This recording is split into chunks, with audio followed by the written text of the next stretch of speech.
our DIY mitzvah, do-it-yourself mitzvah that we're going to explore, we have a very well-known, but at the same time very unknown mitzvah, and that's the mitzvah of Teffilin. And I say very well-known but very unknown because it's a famous mitzvah, but there's so much about it that remains unknown, remains mysterious, and those are some of the things that we're going to talk about. So let's see. How does Teffilin even look? Of course, most of us have seen it before, but for those of us who have not, we're going to bring up a little slide so we can see how Teffilin looks and just get the context of what we're talking about. So let's see here. There we go. So Teffilin on the head and on the arm, little black boxes with those straps that we wear really every day, making the blessing and the prayer which Jewish men should be saying each weekday morning, as we'll discuss. This is a famous mitzvah. You may have seen it in a bar mitzvah. You may have seen it in the synagogue. You may be doing it yourself every day. But what does it really mean? You may also be familiar with what is actually called the Teffilin campaign. And that's the idea where you'll find Chabad rabbis like myself and even young yeshiva students stopping people in the street or wherever they meet them and encouraging them to put Teffilin, if even for 1 minute. So what are Teffilin? Why do we wear Teffilin? What does Teffilin mean? And what's this Teffilin campaign all about? And finally, of course, most importantly, how do we do Teffilin?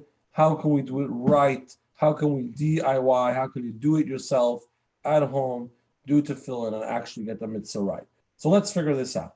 The mitzvah of Teffilin is commanded us by God in the Torah no less than 4 times.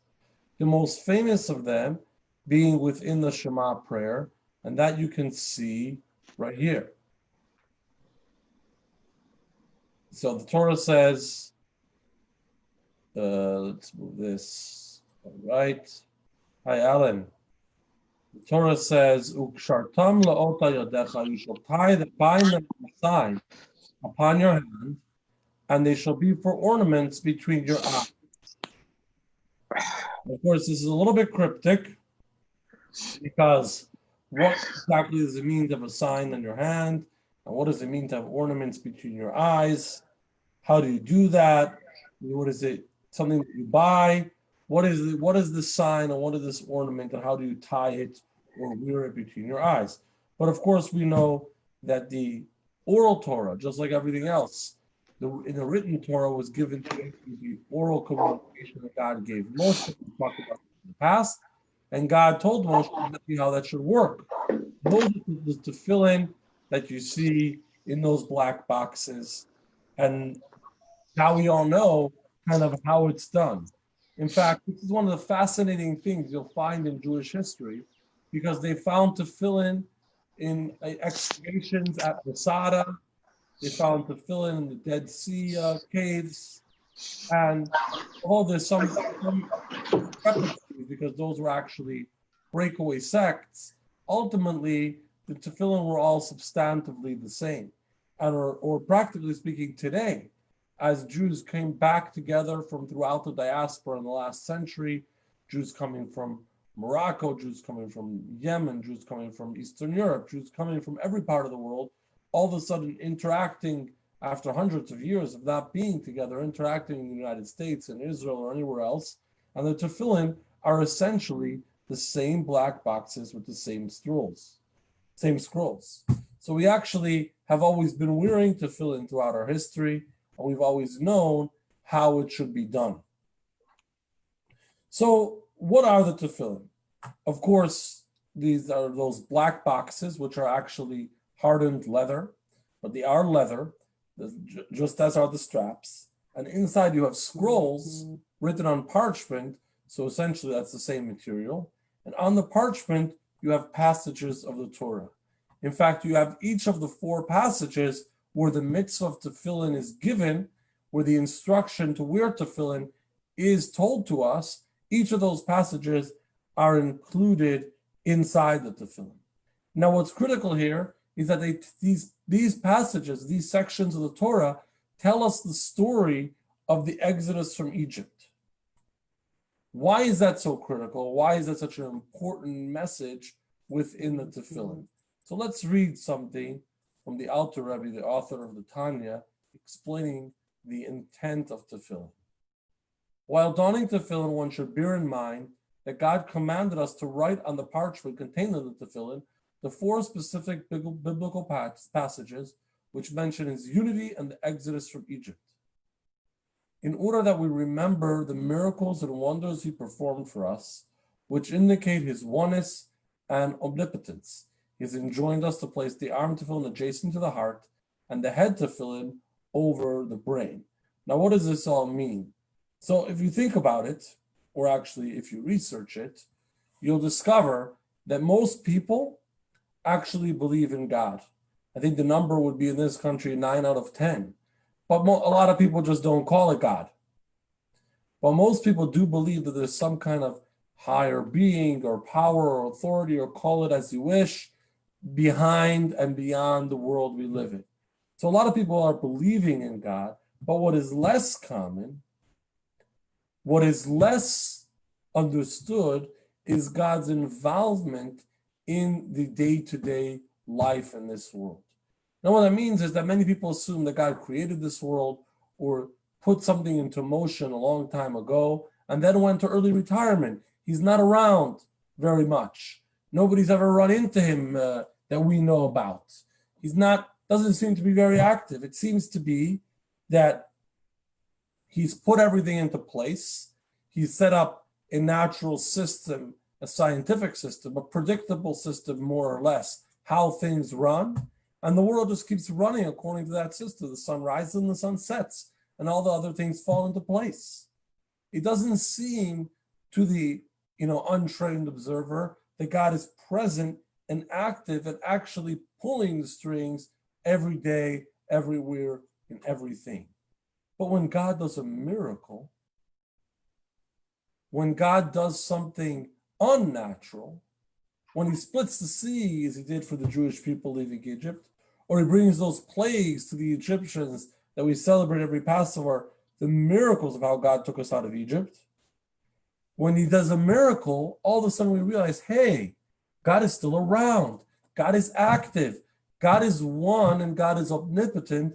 God is the one running this whole show. It's not an independent program that kind of runs on its own and God has long since forgotten about it. No, God is present and he's here and he's the one behind it all. And that's why all of a sudden, as the boss, he did an override and he broke the rules of nature for whatever purpose he had in mind. That's evidence that God is present not only when he does the miracle, but actually all the time. So it's important that we always remember that God does do miracles. He did miracles for our people thousands of years ago, and he's still doing them when we look closely and discover them. And that's what the Teffilin tell us by telling us the story of the exodus from Egypt.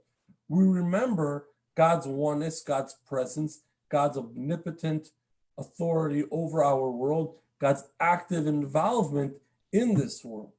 And we place those scrolls on our hearts and on our mind, as we read, on our hearts, on our arm opposite the heart, or on our head opposite the intellect, to focus our intent, to focus our interest, to focus our involvement and our direction throughout the day. Because we do tefillin for just a few brief moments in the morning. But it's not about wearing them all the time. It's about reminding our hearts and reminding our minds that God is here, God is present, God is active, God has a plan, God has a purpose, God has a mission and a role for me to play in that purpose, and I should be doing my best to fulfill it. So every morning we're putting on tefillin as that kind of reminder. Now, of course, in today's day and age, many Jews are not familiar with this, or for whatever reason, are not actually doing that. But wherever you go, you'll see Chabad rabbis and yeshiva students and whoever it is representing Chabad offering people to put on tefillin. You might see this in the airport. You might see this in your place of work. You might see this if you run into me during the daytime. You might see this on the street, especially in places that are more saturated, like in New York City. What is this all about? So of course, it's about sharing and giving other people opportunity to do this great mitzvah. It's about participation for everyone, and that's beautiful. And that's especially because putting tefillin even one time in one's life is critical and very important, shall we say. There's a very big difference between somebody who never did tefillin and someone who did tefillin just once. So people tend to say, well, I'm supposed to do it every day, and I'm kind of not doing that. So what does it matter if I do it once more or once less? But the Talmud actually tells us that the individual who leaves this world, who dies without having done tefillin even once, is in quite a sorry state. Whereas if we've gotten that done at least one time, that is a great accomplishment in and of itself. So that's all part of the reasons why we would go out there and bother people to do tefillin, even on the fly, even just one time. But there's really a story behind it all, and quite a dramatic one, and we're going to watch part of it. But first we need to remember regarding Israel's Six-Day War, the 1967 war in Israel with pretty much all the Arab countries surrounding it. Now it's easy for people to come and say today, and a lot of people do, that Israel was powerful and tough, and they made short order out of their enemies. But before that war actually took place, in those few weeks leading up to it, when things got progressively worse, that was not the mood and that was not the atmosphere. Most people assume that these oversized, massive Arab armies surrounding Israel from all sides would overrun it, or at least cause tremendous casualties. Nobody dared to be as optimistic as what turned out to be. In fact, nobody besides for the Lubavitcher Rebbe. In fact, Eshkol, the prime minister of Israel at that time, infamously about a week before the war, spoke on the Israeli radio trying to calm people down. But he didn't believe his own words of calm and confidence, and it showed, and all he did was cause more panic. Well, on that very same day, the Lubavitcher Rebbe spoke in New York and spoke powerfully and dramatically about God's protection and God's blessing for the Jewish people, and God's blessing and protection for the Jewish people in Israel, and how it would turn out okay. But just a couple days later, the Rebbe kind of followed up on that with, trying to bring that up and doing it wrong. The Rebbe kind of followed up on that with an important practical message, shall we say, about how to make a difference. Let's see.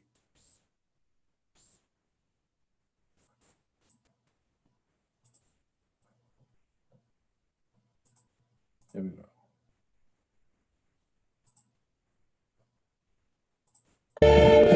On June 3rd, the Rebbe called on Jewish men everywhere, particularly soldiers of the IDF, to put on tefillin, if only once, to fulfill the Torah commandment for Jewish males to don phylacteries. He quoted the words of the Medrash.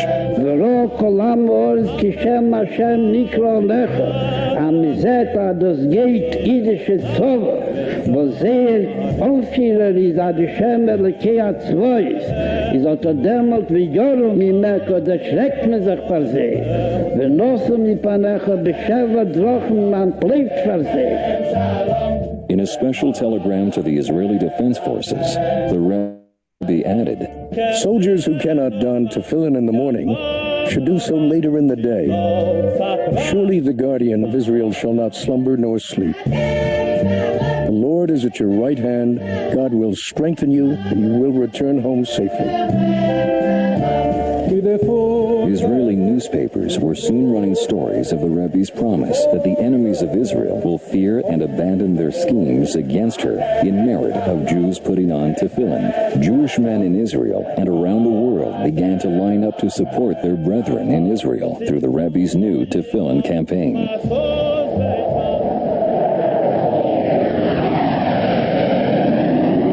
At 7:45 a.m. on June 5, 1967, 183 planes took off from Israeli airfields to attack air bases across Egypt. Within 8 hours, almost the entire Egyptian Air Force would be destroyed.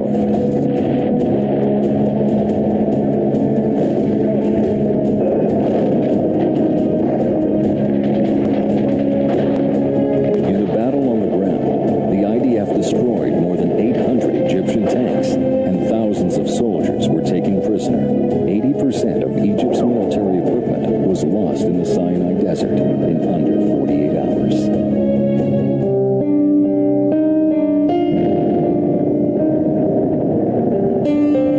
At 9:45 a.m., Jordanian forces in southeast Jerusalem opened artillery fire along the border, and Jordanian troops entered the UN's Jerusalem complex. Israel mounted a strong response. By the morning of June 6th, the IDF Central Command occupied areas around Jenin, the Dotan Valley, and the eastern slopes of Mount Gilboa.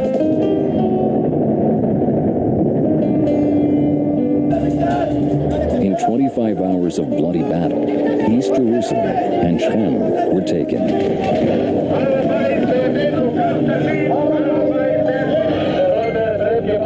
The site of the Holy Temple, including its western wall, was liberated.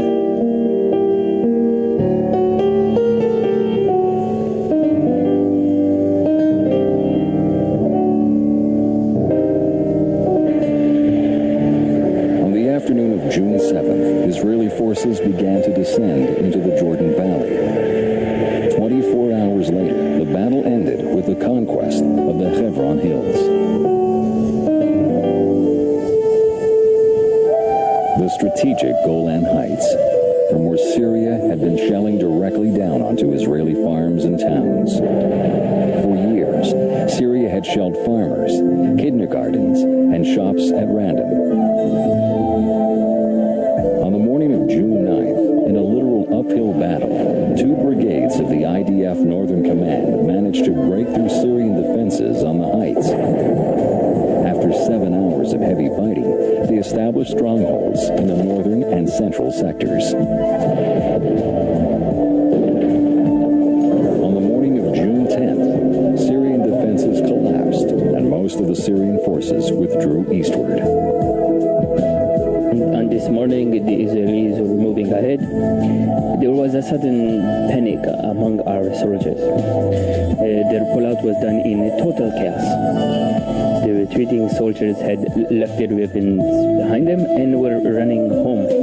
Some were running even before the Israelis had come anywhere near their positions.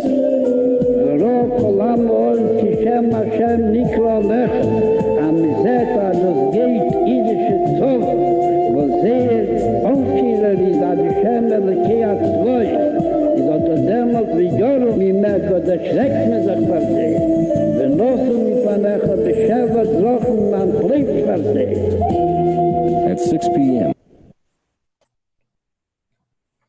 So Teffilin don't just commemorate miracles that happened a long time ago. Teffilin, as the Talmud tells us, that the Rebbe quoted, we heard a couple times, bring about that the nations of the world shall see God's name upon you. When we put the Teffilin on our heads and people see that God's presence is with us, that brings fear. And that's miraculously brought that kind of turnaround in 1967 and keeps bringing miracles in all kinds of different ways, in people's personal lives, in people's business, whatever it might be. You can hear a lot of stories of people beginning to do tefillin, doing it more often, doing it every day, and the blessings that brings about. And of course, the miracle that we all hope and pray for constantly is the coming of Mashiach, the time when the miracle won't be about being victorious in a war, but there won't be any more war. A time of peace, a time of goodness. a time when God's presence will finally be so revealed in this world that we won't have to prove to anybody that he's still there and he's not retired. So tefillin and our increased putting tefillin will certainly bring that about very soon. But how is tefillin done? If we're going to say DIY tefillin, do it yourself, what do? Well, the first thing is to have a real, authentic, genuine pair of tefillin. And that can be tricky. There's an old Hasidic saying where you might call somebody it's Russian words that I don't pronounce properly, but they would say sam sapozhnik, which means a guy who claims to do it himself. But literally that means I am my own shoemaker. I can work my own leather. I can make my own shoes.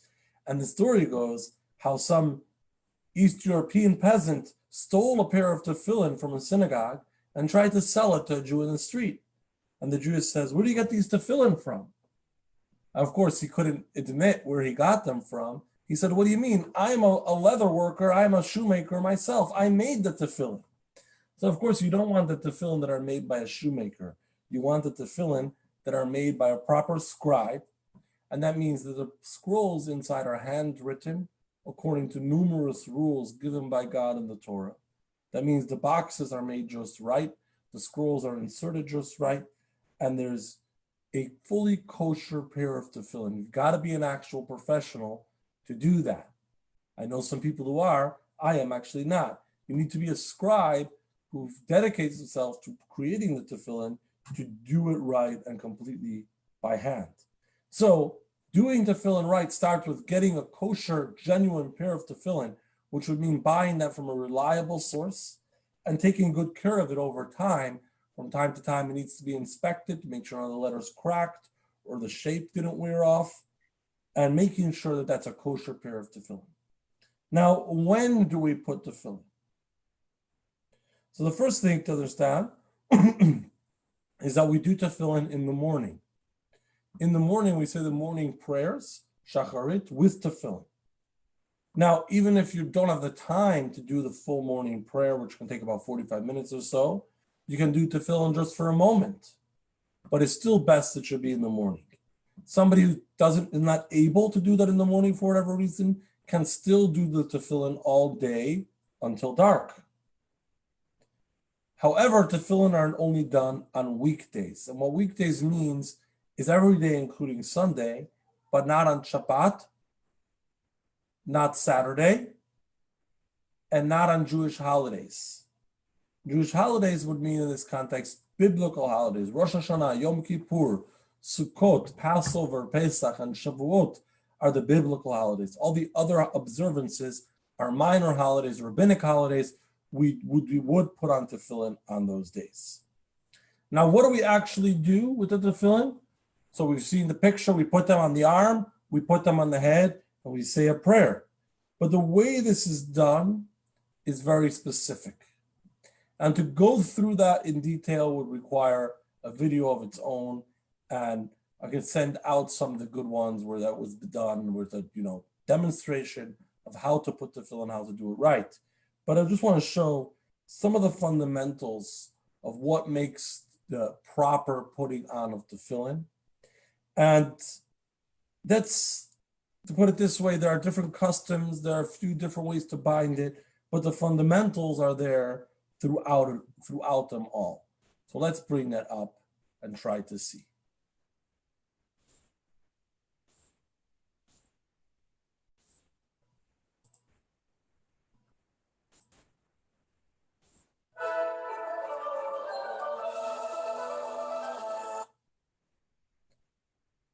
So here you have a little cute animation for how to put tefillin.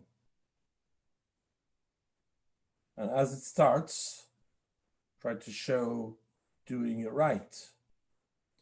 Here you have the head tefillin and the arm tefillin. And this fellow shows up at the booth and begins putting tefillin. Of course, that part is not part of the mitzvah. So you put tefillin right now on the arm. And as you see here, that's in the middle point between the inner side of the elbow and the shoulder, halfway through what we would call the bicep, right on the muscle kind of there. That's where the tefillin go. The tefillin would go not too low or not too high, just right in the middle there, what ends up being opposite the chest. Now, as you'll notice, this is on his left arm. I keep demonstrating on my right arm because I'm left-handed. And when you're left-handed, you put it on the right arm, but most people will be putting it on the left arm. In other words, it always goes on the weaker arm.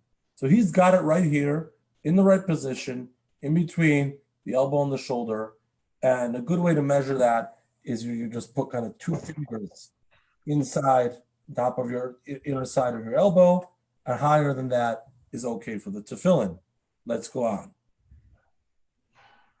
Here's where we say the blessing, as you read here. And he wraps the tefillin 7 times around the arm. And that's where we stop, and he's going to try to show exactly how that's done. The 3 coils for the shin, and then 7 coming lower down. That's done differently in some other customs. Now we're on to the head tefillin. So it seemed like pretty simple right there, but the tefillin have to be actually as positioned exactly between the eyes, right down the center of the forehead, but not on the forehead, but actually on the head itself, on the hair. Tefillin begin where the hairline begins. Now, if you're like me, or many of us, you don't have a hairline. The hair is all pulling back, receding, but the tefillin goes where the hairline used to be, where a 13-year-old boy, a bar mitzvah boy, who just starts to put tefillin. So where the forehead meets the head and the hair used to be growing, that's where it goes. As you see, between the eyes, above the hairline, and trying to show connecting to God. And in the back, the knot behind the tefillin should fit right on the middle point, resting on the head in the back. Sorry?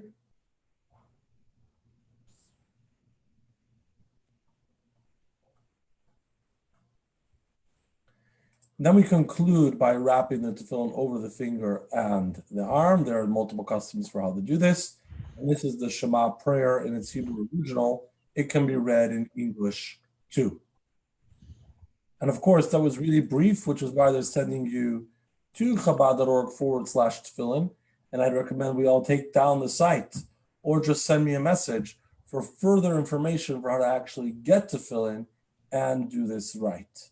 So we've got our quick introduction, shall we say, for actually putting on tefillin.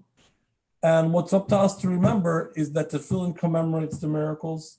Tefillin brings about miracles, as we talked. So let's make miracles. Let's all put on tefillin more often than we already do. And all the way once every day, every weekday, as we should be doing it. It'll start your day off right. It will bring that blessing, and it'll bring miracles. Hopefully the miracle of coming of Yeshua for all the Jewish people. And I know this is a little tricky mitzvah for do-it-yourself, but I'm happy to help. So reach out to me at any time, and let's get the tefillin going. Of course, our classes are continuing on the coming nights. The highlights this week is Wednesday, the women's class, where we started a new class known as Historic Jewish Heroines, for the women in our history who were really heroes that made a difference. So any women in your life who you would like to recommend, that is a great class for Wednesdays. Thursdays, we're going to continue with Talmudic Wisdom for Life, but just bear in mind that this Thursday, instead of 8 o'clock, we're going to start 7:15, 45 minutes earlier, 7:15 this Thursday. And that's because we have the fast of the 17th of Tammuz, when Jerusalem was breached and the temple was nearly destroyed, and ultimately it was. That is observed this Thursday, so there's some prayers in the evening. So I'm going to start the class early at 7:15. I hope to see you.